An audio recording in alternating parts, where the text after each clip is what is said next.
Modern, and today I'm going to be starting up a new series called Meta Minute. A series where I'm going to be showing you guys how to use a bunch of different Pokemon in VGC 2017. For the first episode, I decided I'd go with a more iconic Pokemon, something that if you go and play through Sun and Moon, everybody has seen before, and that's going to be the Guardian Pokemon Tapu Koko. Its typing is fairly interesting because it's one of two Pokemon in the game with the Electric Fairy typing. And it's a cool typing just because not very many Pokemon in the game can resist or be immune to both electric and fairy type attacks. Meaning that whenever you attack with Tapu Koko, you're always going to get some sort of damage or value out. Its ability Electric Surge is also pretty interesting because being a new ability, it puts electric terrain on the field for 4 turns. If you don't know what electric terrain is, it means that whenever a Pokemon is on the ground, it will be immune to both sleep moves as well as having its electric type attacks increased by 1.5 times damage. Its base stats are fairly typical for most electric type attackers. However, it has slightly higher defenses than normal just because it has a higher base stat total, given that it's a legendary. Its attack is deceptively high. I say that because although it does have a higher attack than its special attack, it really doesn't get a good move pool for the attacking side of things. So most of the time you see Tapu Koko, it's probably going to be a fast special attacker. Moving on to the first sample set I have for you guys, this is just a standard special attacking Life Orb attacker. For this set, I decided I'd just go with max speed and max special attack along with a timid nature to make sure that you're dealing out as much damage as possible and making sure that you're as fast as possible. So you don't really have to worry about speed ties with other Tapu Koko, because at the very least, it's going to be a 50-50. For the moveset, I decided to go with Thunderbolt and Volt Switch for the first slot. Thunderbolt's there for more consistent damage, and Volt Switch is there for getting you out of certain situations, which I will actually talk a lot about later. Dazzling Gleam is for the second move, just because it's the only really good fairy type attack it gets, and given that it's also a stab move, it's really good to just have it on it anyways.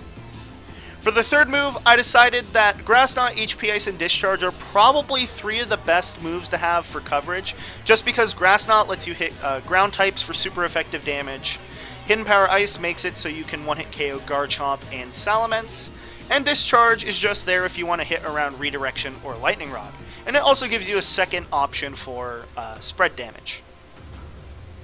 For the second set, I decided that I'd go with a special attacker with choice specs. Now, compared to the first set I showed you, this is pretty similar. The only real difference is that I recommend you usually run 2 electric type attacks with this set.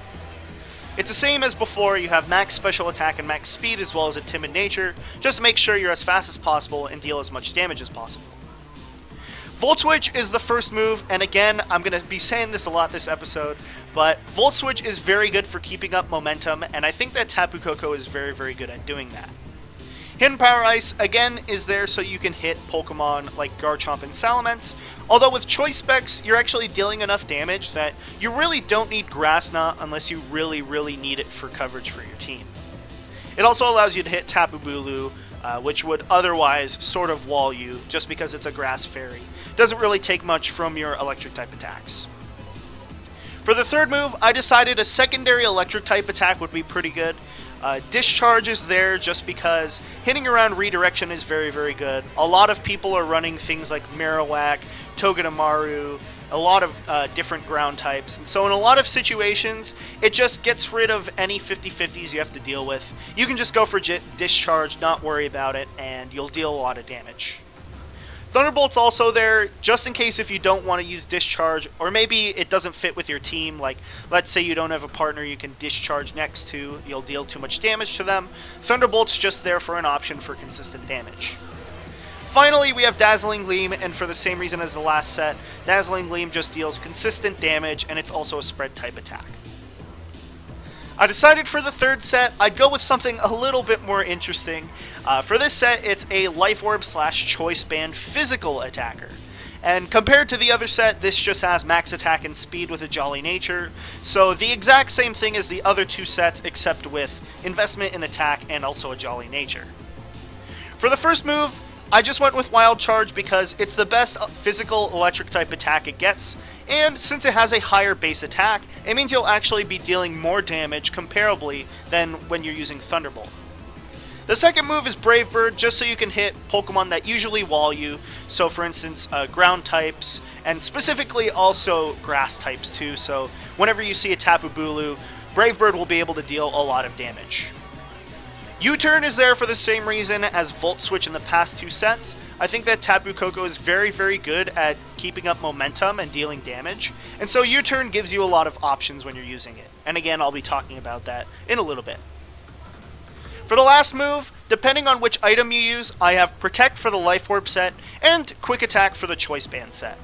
Protect is just there for standard reasons. Protect is a very good move. It helps you set up in a lot of situations. Quick Attack, however, is pretty interesting.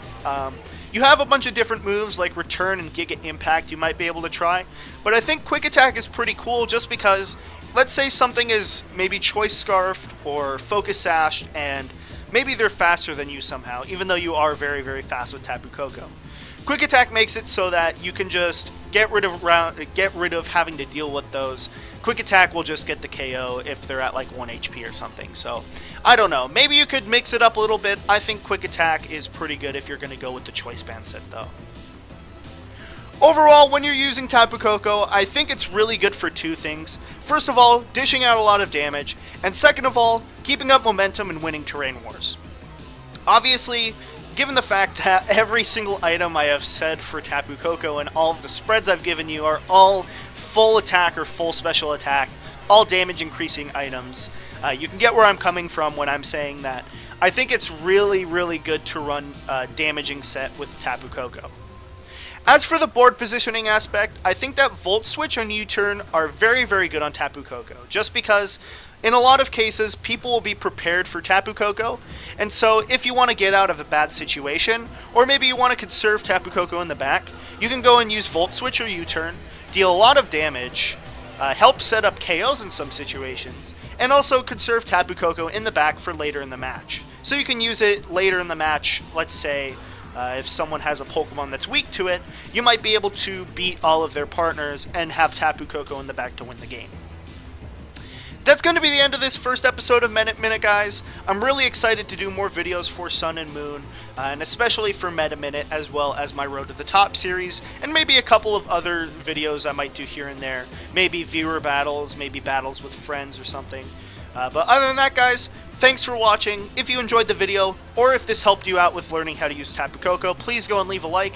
And if you want to keep up with my content as we head towards the future, make sure to go and check out my social media and hit subscribe. I'm ModernGamer. Thanks again, guys.